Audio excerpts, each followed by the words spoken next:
my eyes blazed, my mouth snarled. I swore, I cursed, I used words that I hadn't used for many years. And I cried out, "No! I do not know this one. Go away! Leave me alone! I do not know Jesus. Why won't you believe me? Go away." That's Robert Orner portraying Simon at last night's Monday, Thursday church service, and several of those took place around Northwest Pennsylvania. We welcome our crew this morning. Guys, thank you so much for coming in on this Good Friday, and of course a busy week being Holy Week. We want to welcome Father Walter E. Packard, joining us from St. Titus Church, Pastor Tim Maybray from T Free Church. We also have Tim Solomon from Emmanuel Community Church in Meadville, and Julie Lamberson joins us from New Beginnings Church of God, both in Titusville, and you have a campus in Meadville as well. So welcome this morning. Thank you so much for joining us. Yeah, thanks for asking. Holy Week. Yeah.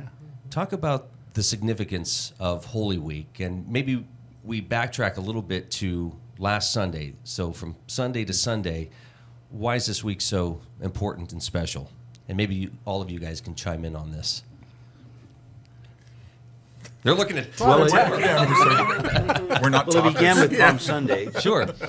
And Palm Sunday was remembering Jesus' entry into the great city of Jerusalem, how he was welcomed, and then how he was just hated by all of the people and condemned to death, which brings us to yesterday being Holy Thursday and today being Good Friday. Today, I think all of us remember Jesus' death on the cross. And in the Catholic tradition on Saturday, we celebrate Easter with a vigil. And it's always in the evening. And I should let my colleagues here fill in the blanks on your part. Yeah, so I'll say what I think is interesting about Holy Week is when you look at any of the Gospels, like half of the Gospels is what happens between Palm Sunday and the Triumphal Entry and Easter Sunday. Like everything in the Gospels moves toward this week, and it's not like what comes prior isn't important, because it really is important. The life of Jesus is important. And it's more than prelude, but it is set up. Like it all just sets up. So we actually just spent all of Lent talking about this Passion Week. So we just took a Sunday, these previous 6 Sundays, and now Easter, talking about the events of the Passion Week, which it was significant for me. I don't know about anybody else, but it was pretty significant for me just to see how John sets everything up for this week. Mm-hmm. Tim, how about you when you go into this week? What sort of things are you looking at, or what do you hope to get across? Well, we make sure to offer palms on Palm Sunday. It's a tactile way of giving folks a connection to the drama that is the life of Christ at the end of his life on an earthly way. Plus, I was told by a Catholic priest early in my ministry that people will come to church if you give them something, and so that's always a nice thing. But in our church, I've continued tradition from my predecessor of having on Maundy Thursday or Holy Thursday a Tenebrae service that is really meant to be a Good Friday event, but we do it on the night of Jesus instituting the Lord's Supper. So we're commemorating the Last Supper, and we're looking ahead to the crucifixion, where we meditate on the 7 last words. I have a different speaker for each word, and folks singing, and then the room gets darker. It's a service of shadows, and then we're in complete darkness and contemplating the sacrifice of the Lord.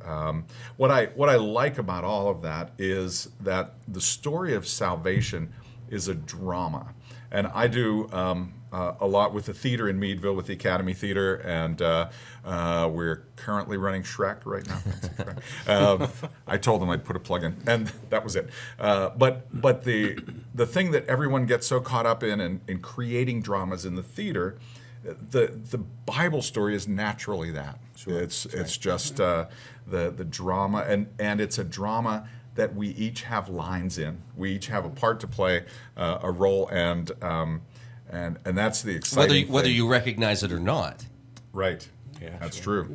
But if we are aware of it, and then we can be part of that drama, we realize that it is for us. That what Jesus did is for us. That's very powerful. Julie, how about for you? What sort of preparation goes into a week like this? That's what we did also. We did the series preparing everybody for what was taking place and each day, and we entitled it For Our Sake, because it was meant for me. It was meant for you. And so to get that connection to this whole story means something, what Jesus has done for me, what he's done for you, and this gift that he's giving to us. And for me, I had the privilege of going to Israel and Jordan just over a year ago. And so I was just talking, pardon? In Holy Week? No, Oh, okay. it was in January in the middle of a snowstorm. Yeah. But once we got there, and so I was just telling my son on the way in, I stood in the tomb. I stood in the tomb, and I saw the place where Jesus' body was. I mean, and I said, what I try and do now is, because I'm one of those people that I want to feel it, I want to touch it, I want to see it. And so now I have that, and I feel like as I say and talk the scripture and repeat this, I can say now, close your eyes, I want to explain to you what this looks like.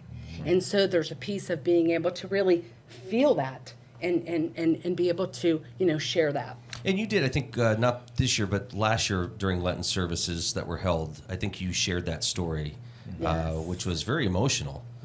How important is it, again, it seems like you get Christmas and Easter and maybe the thoughts aren't where they should be. It's maybe this time of year, it's, do we have a new dress as we go to Easter service? Do we, how do you get folks to maybe put that aside and get them to focus in on this, and not just now or this week, but to carry that with them throughout the year?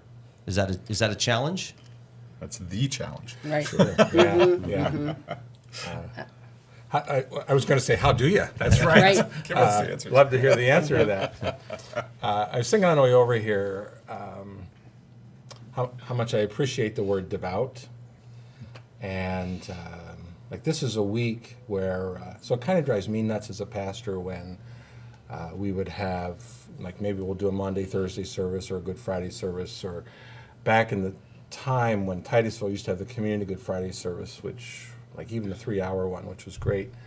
And so I'd ask people in my church if, are you going to go? Are you going to be a part of that? Are you going to come? And it's like, no, I got to go to the mall and buy plastic Easter eggs. It's like, what? You got to buy plastic Easter eggs on Good Friday? This isn't what we want to do. All those things, those are fine things, and you can do that anytime. But Good Friday, maybe you want to have this sense of devoutness, where I'm following a app with a church up in Erie that I appreciate a lot, and so they've been on their church app, they've been sending out notifications on a time frame, this is what's happening right now. This is what's happening right now. So at 4 o'clock in the morning, I'm getting a notification about the denials, and at 8 o'clock, I'm getting a notification about the mockings. That's good stuff. Just tracking with Jesus during this time. Father Packard, for you, there's so much going on in the world, and of course the devastating news at the beginning of the week with Notre Dame Cathedral. Out of a situation like that, you saw moments that I think brought hope. You saw people coming together. You saw people singing in the streets. What does that say to you when you see that happening around the world?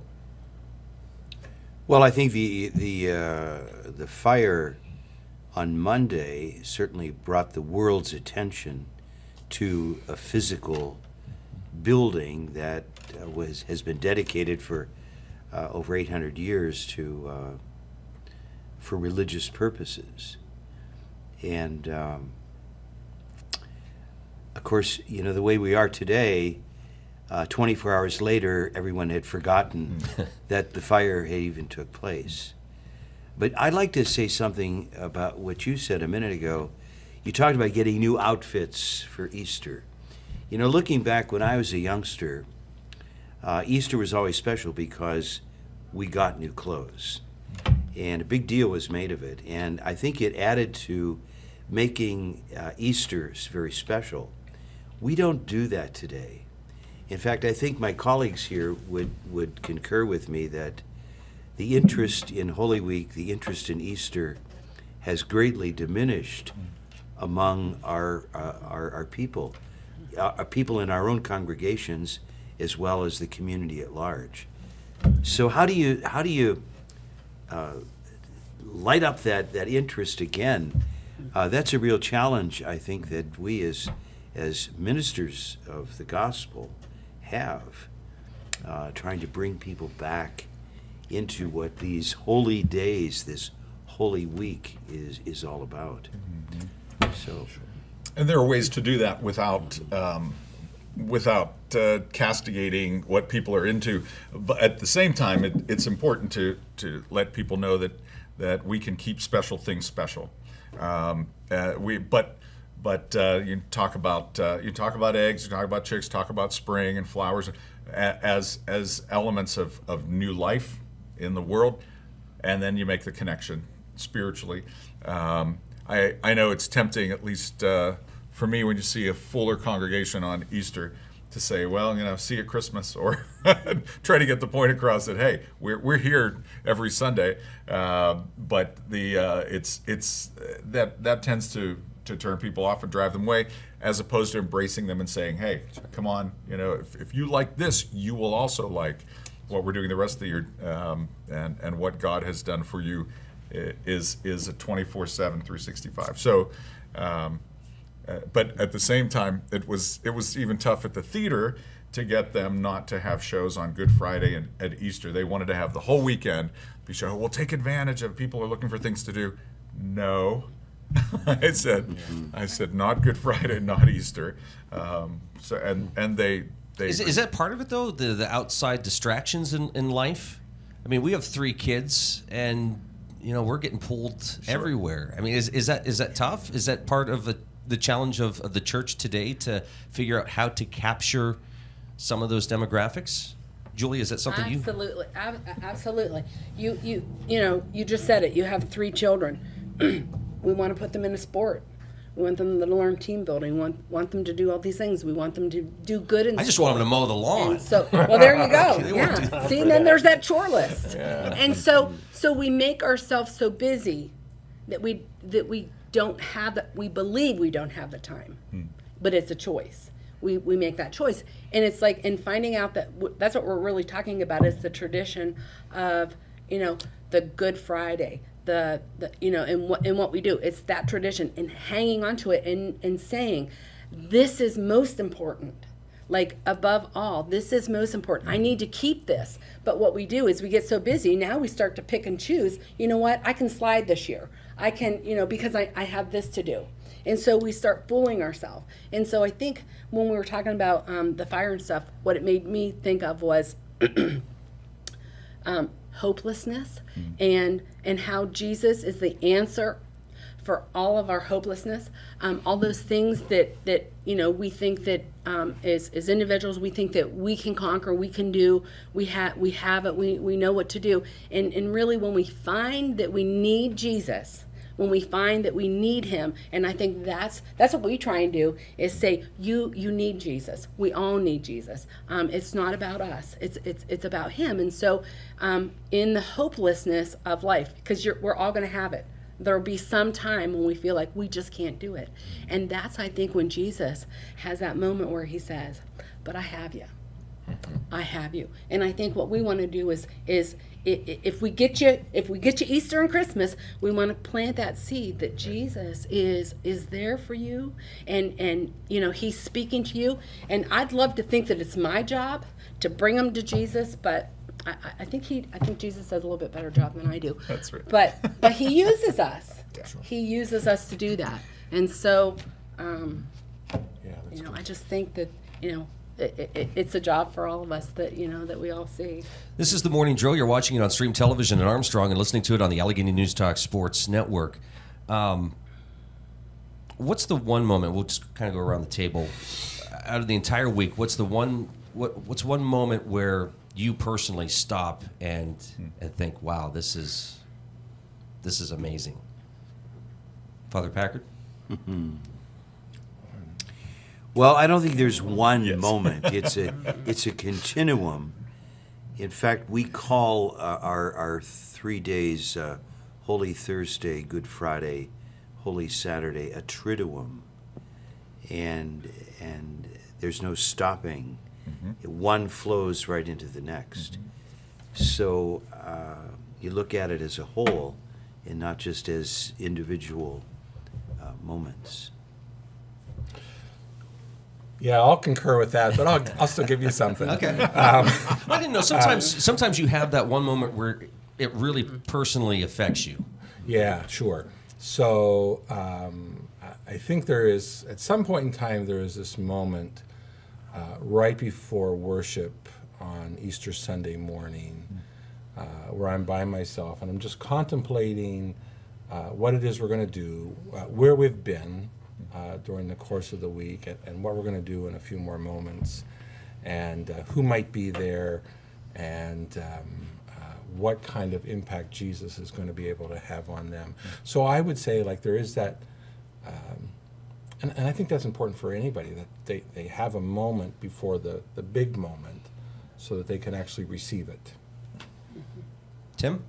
I think pretty much the same, that when we're involved in helping people step into the drama for themselves, then we're part of the drama through the entire week. Yeah. Always, even with the apps, thinking what was Jesus doing at this moment, and how that impacts us. And yet at the same time, for me, that moment when on Maundy Thursday, our church is completely dark. We've extinguished all the candles, and we're thinking Jesus died. Then that really hits me. I think we sit in silence for 4 or 5 minutes. And I think two of the most powerful moments in the course of the year would be Christmas Eve, yes, Silent Night, yes, and then that moment that you're talking about right there, because it really does make you just stop and think for a minute, doesn't it? Yes. And we have, for us, that's kind of a bookend. I do the John 1 reading as we conclude our candlelight Christmas Eve service, do the John 1 reading on Maundy Thursday as well. And then we have, after the darkness, we have a candlelight communion. And so it's very moving. But one of the greatest things in my ministry at Emmanuel, which wasn't thanks to me, is taking part in a sunrise service together. And for many of the years that I've been in Meadville, we've gone to the St. John Missionary Baptist Church, an African-American community that is just exciting to be part of. You want to wake up on Easter Day, that's the place to be, because they're bright-eyed and bushy-tailed. Everybody's singing and shouting and praising the Lord. And if there are a number of pastors that come and preach, it's just very exciting, a lot of fun, great way to celebrate the resurrection. Julie, how about for you? Two things. I'd say it's two things. We have the Passover meal tonight, and so we end that in the darkness. And so for me, it's remembering and seeing in my mind him up on the cross. And for me, that's hard for me when I think about that it doesn't bring me to tears. And that's like, in my mind, that's part one. Then part two is Sunday morning. And we have, at Mount Hope Golf Course, we have a sunrise service that we do. And there's nothing more beautiful than seeing the sun coming up, and we're in celebration mode because he conquered death. So to me, it's putting those two things together, and it's a beautiful thing. I wish we would have done this for a full hour, because we're now out of time. Thank you so much for coming in. I know this is a really busy week for all of you, and I greatly appreciate the time that you've taken Thanks for coming in asking. this morning. And real quick, what'd you learn today, Julie? Well, I learned that we're all one family. Yeah. Tim? And that, We have so much in common as we Yes. experience this together. Tim? yes. Yeah, I learned to meet Tim. Actually, I never met him before. Father Packard, how was about great. you? I feel the same as the others. We're in this together. All right. Absolutely. Have a great Easter. Thank you so much. Blessings.